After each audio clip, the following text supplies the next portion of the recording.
c'est Hassan de Fitsport et aujourd'hui on se retrouve pour voir comment perdre du poids durablement. Donc si toi aussi voilà, tu as déjà perdu du poids puis tu en as repris, si tu as été victime de l'effet yo-yo, tu ne sais pas comment faire pour t'en sortir, ou si tu n'arrives tout simplement à pas perdre du poids, donc sur la durée, tu arrives à perdre 2-3 kilos la première semaine et ensuite tu stagnes, si tu es bloqué dans ta perte de poids ou autre, je t'invite à regarder cette vidéo jusqu'au bout pour comprendre comment perdre du poids durablement et efficacement. Avant de commencer, je t'invite à t'abonner et à cliquer sur la cloche pour ne rien manquer de ce qui sortira. On se retrouve juste après le générique, je te dis à tout de suite.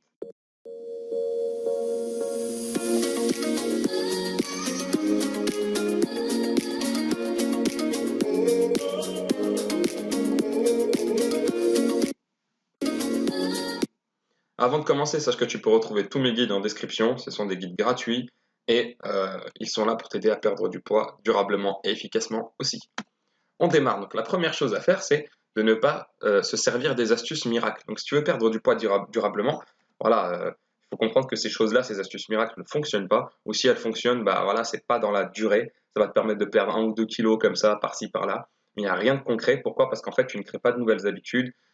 Ton corps ne reconnaît pas ça sur la durée. Ton corps se dit, bah ok, c'est sympa d'ingérer ça là pour les quelques minutes qui arrivent. Ok, cadeau, tiens, 1 kilo en moins. Par contre, j'ai pas que ça à faire de m'occuper de ces bêtises-là, d'accord? Euh, donc, première chose à faire, ne pas se servir de ces astuces miracles. Quand je parle d'astuces miracles, c'est tous les trucs bullshit, hein, le thé, les détox, les tralala, les astuces minceurs, mange 3 barres de chocolat, mange 3 barres de ceci par jour et tu vas perdre 8 kilos en première semaine. Tous les comme j'aime, les Weight Watchers, etc., etc. D'ailleurs, on le voit bien dans les pubs comme j'aime. En bas, si vous regardez bien la petite ligne qui est inscrite en bas, première semaine, perte de 8 kilos, déjà ce qui n'est pas très bon pour la santé. Deuxième semaine, 3 kilos, et ensuite, voilà, on ne montre plus parce qu'en fait, ça descend et on ne perd plus. D'accord? Donc c'est du bullshit à 100%.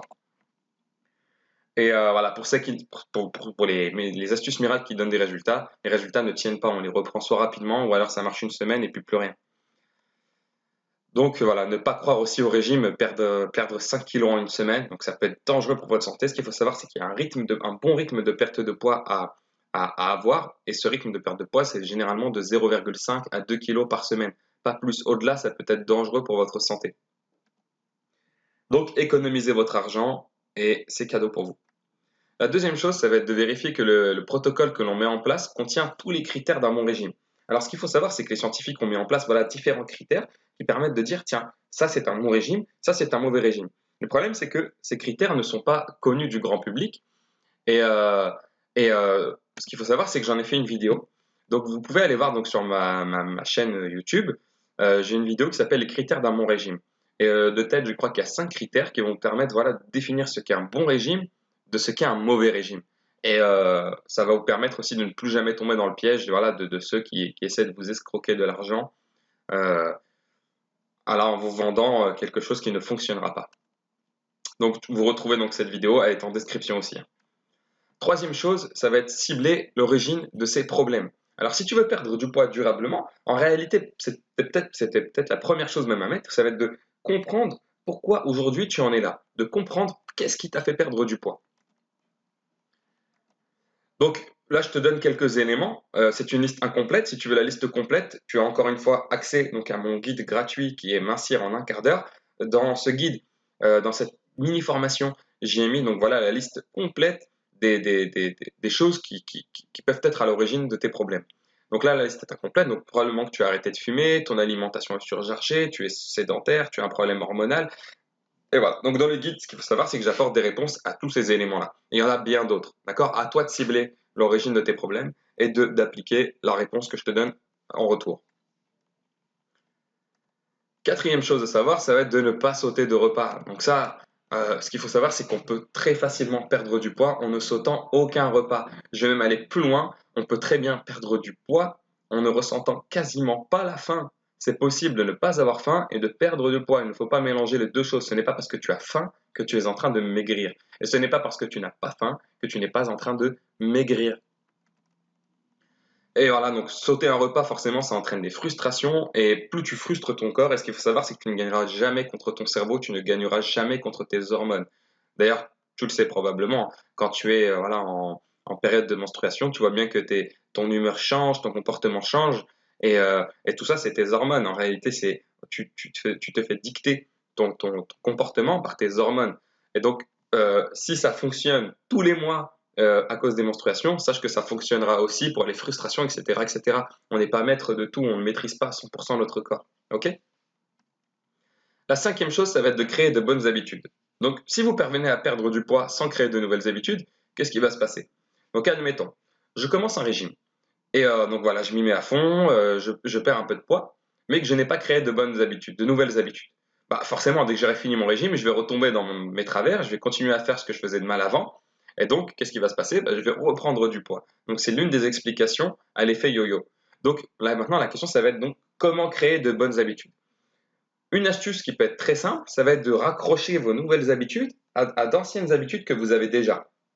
Si par exemple, parmi les nouvelles habitudes que vous avez décidé de créer, c'est voilà, de faire votre séance de sport, une petite séance de sport tous les jours, et que vous avez par exemple déjà l'habitude de déposer vos enfants, par exemple à l'école à 8h15, vous allez déposer vos enfants, et voilà, c'est vous qui le faites tous les matins, il n'y a pas de problème. Et bien dans ce cas-là, ce que je vais vous proposer, moi par exemple, pour créer de nouvelles habitudes, ça va être de simplement sortir pour déposer vos enfants, mais de vous mettre, pour sortir et déposer vos enfants, de vous mettre en jogging, de vous mettre en tenue de sport.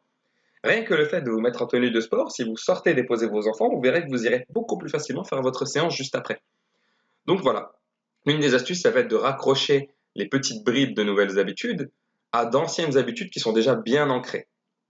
Alors évidemment, hein, ne commencez pas à vous dire je vais changer du jour au lendemain et que je vais me rajouter 10 nouvelles habitudes. Non, faites les choses une par une. Une nouvelle habitude. Dès qu'elle est acquise, boum, une seconde, et ainsi de suite, et ainsi de suite. Et c'est sur le temps que se construisent les bonnes habitudes.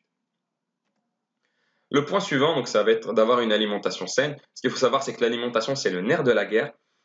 Si vous avez une mauvaise alimentation, quoi qu'il arrive, vous ne perdrez pas de poids, ou alors si vous perdez du poids, vous allez finir forcément par en reprendre. Et ce qu'il faut savoir, c'est qu'une alimentation saine, ce n'est pas juste de manger voilà, bio ou autre, d'accord? Ça va être de manger effectivement de la qualité, des aliments de qualité, donc par exemple de manger des fruits et légumes de saison, de manger pourquoi pas bio ou autre, mais ça va être aussi de manger en quantité suffisante. Il faut obligatoirement apporter les bons macronutriments à votre corps. Et les macronutriments, c'est protéines, glucides, lipides. Alors évidemment, il faut aussi apporter les micronutriments, mais voilà, le plus simple, ça va être de se focaliser sur les macronutriments et d'en apporter en quantité suffisante pour avoir un bon fonctionnement au sein de votre corps. La septième chose, ça va être d'avoir une activité physique régulière. Donc voilà, c'est très simple, hein. Pour perdre du poids, il n'y a qu'un seul secret, il n'y a qu'une seule chose à savoir. C'est qu'il faut créer un déficit calorique. Un déficit calorique, ça veut dire quoi? Ça veut dire que vous devez avoir plus de dépenses que d'entrées. Si je dépense plus de calories que je n'en ingère, je vais perdre du poids. Si j'ingère plus de calories que je n'en dépense, je vais prendre du poids. Donc forcément, si tu dépenses régulièrement, tu vas avoir une plus grosse dépense calorique et donc tu vas forcément accentuer et accélérer ta perte de poids. Donc voilà, c'est tout pour aujourd'hui. Merci d'avoir suivi cette vidéo. Je t'invite à mettre un petit pouce bleu si tu as aimé et je te dis à très bientôt. Ciao, ciao.